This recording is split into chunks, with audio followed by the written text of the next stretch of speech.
Assalamualaikum warahmatullahi wabarakatuh. Nama-nama kelompok nasib dan mansub. Yang pertama yaitu M. Khairun Nadif 060403200088. Yang kedua yaitu Febrianti Pratiwi 0640302101. Yang ketiga yaitu Hilza Maulida Kustantia 0640320080.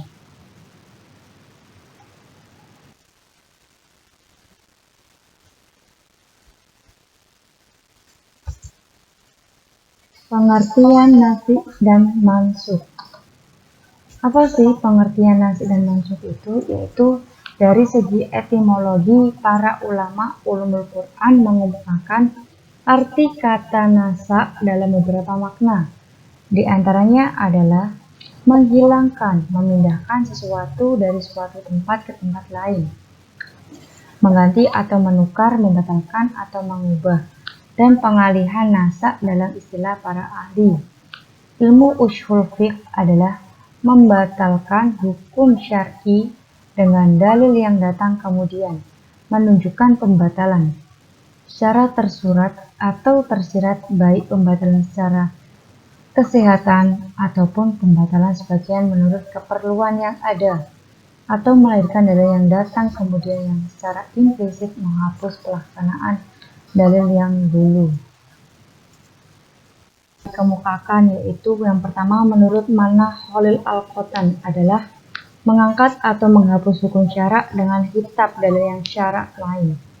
Yang kedua yaitu menurut Muhammad Abdul Azim Al-Zarqani, mengangkat atau menghapus hukum syarak dengan dalil syarak yang lain datang kemudian.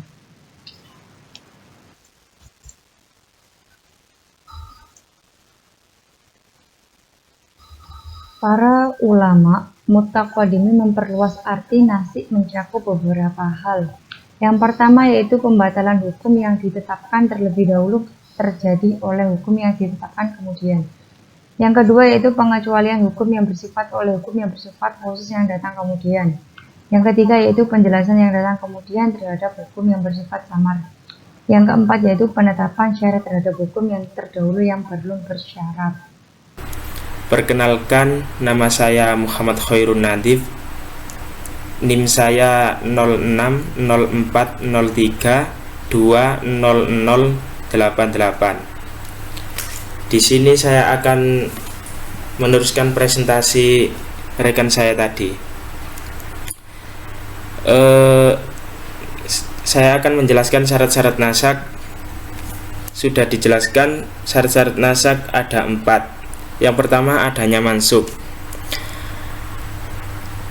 Mansub yaitu ayat yang dihapus. Ayat yang dihapus dengan syarat bukan yang dihapus itu adalah hukum syarak yang bersifat amali dan tidak terikat atau tidak dibatasi dengan waktu tertentu. Sebab bila terikat dengan waktu, maka hukum akan berakhir dengan berakhirnya waktu tersebut. Karena itu, maka yang demikian itu tidak dapat dinamakan dengan nasab. Yang kedua adanya mansub B, yaitu ayat yang digunakan untuk menghapus dengan syarat datangnya dari syari Allah atau dan Rasulullah SAW sendiri yang bertugas menyampaikan wahyu dari Allah. Karena itu penghapusan suatu hukum secara langsung tidak bisa dilakukan dengan menggunakan konsensus atau kias analogi. Yang ketiga yaitu adanya nasik yang berhak menghapus. Yang berhak menghapus adalah Allah. Kadang-kadang ketentuan hukum yang dihapus itu berupa Al-Quran dan kadang-kadang pula berupa sunnah. Yang keempat adanya mansuk anhu. Arah hukum yang dihapus itu ialah orang-orang yang sudah akil balik. Karena yang menjadi sasaran hukum yang menghapus atau yang dihapus itu adalah tertuju kepada mereka.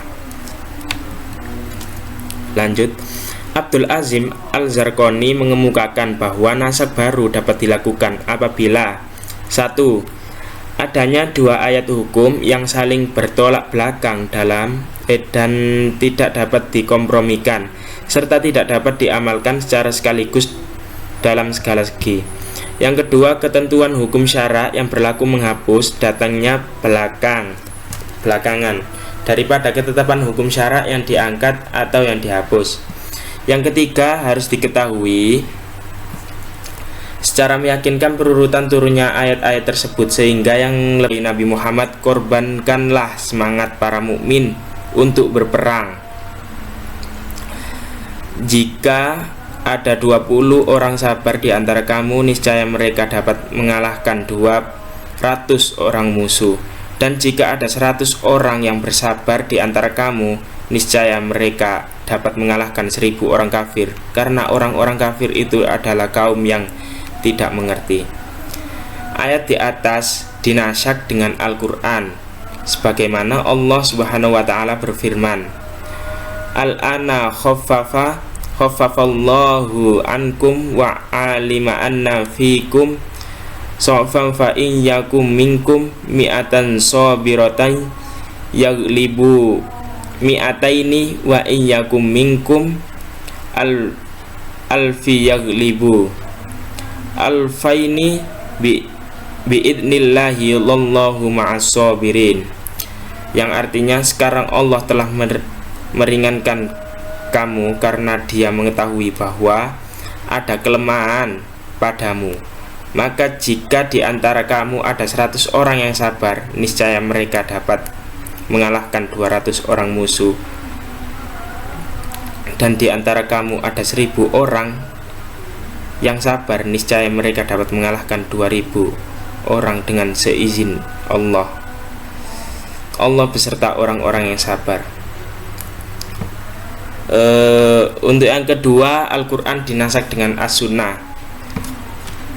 Nasak demikian dibolehkan oleh Imam Malik, Imam Abu Hanifah, dan Imam Ahmad dalam satu riwayat, sebab masing-masing keduanya adalah wahyu. Allah berfirman dalam surat An-Najm ayat 3 dan 4. Wa ma yantiqu anil hawa in huwa illa wahyu yuha. Yang artinya, dan tiadalah yang diucapkan itu menurut kemauan hawa nafsunya. Ucapannya itu tiada lain hanyalah wahyu yang diwahyukan kepadanya. Sedangkan Asy-Syafi'i, ahli zahir, dan Ahmad dalam riwayatnya yang lain menolak nasak seperti ini berdasarkan firman Allah surat Al-Baqarah ayat 106. Ma nansakh minal ayatin aw nunsiha na'ti bi khairim minha aw mitliha alam ta'lam annallaha ala kulli syai'in qadir. Yang artinya, apa saja ayat yang kami nasakkan atau kami jadikan manusia lupa kepadanya, kami datangkan yang lebih baik atau yang sebanding dengannya. Terima kasih. Assalamualaikum warahmatullahi wabarakatuh.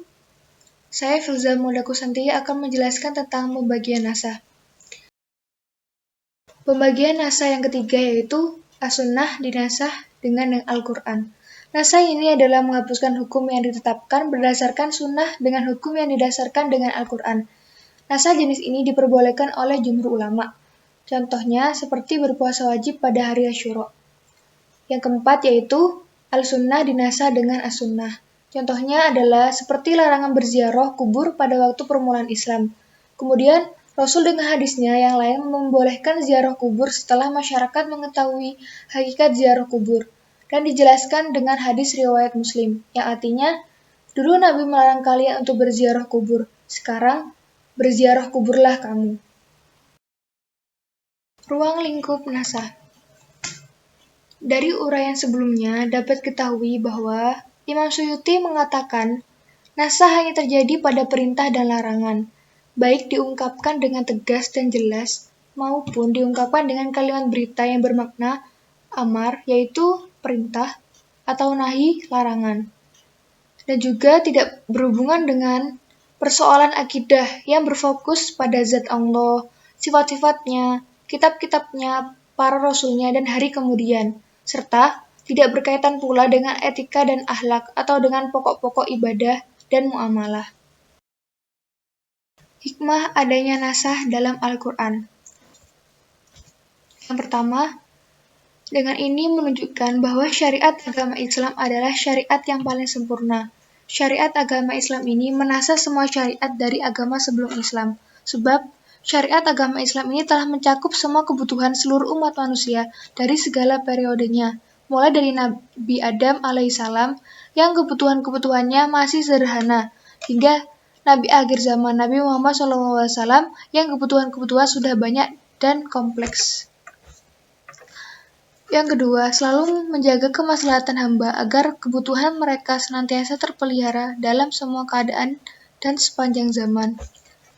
Yang ketiga, untuk menjaga agar perkembangan hukum Islam selalu relevan dengan semua situasi dengan kondisi umat mengamalkan, mulai dari yang sederhana sampai ke tingkat yang sempurna.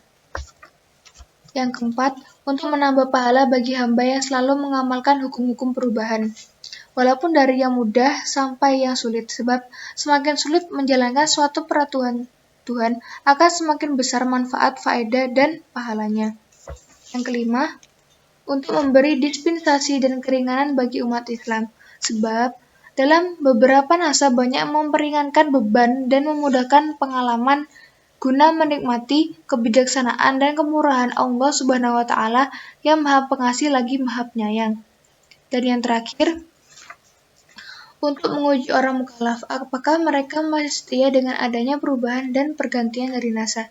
Jadi, apakah mereka tetap taat, setia mengamalkan hukum-hukum Tuhan, atau dengan begitu lalu mereka ingkar dan membangkang. Sekian presentasi dari kelompok kami. Jika ada salah kata, mohon dimaafkan. Wassalamualaikum warahmatullahi wabarakatuh.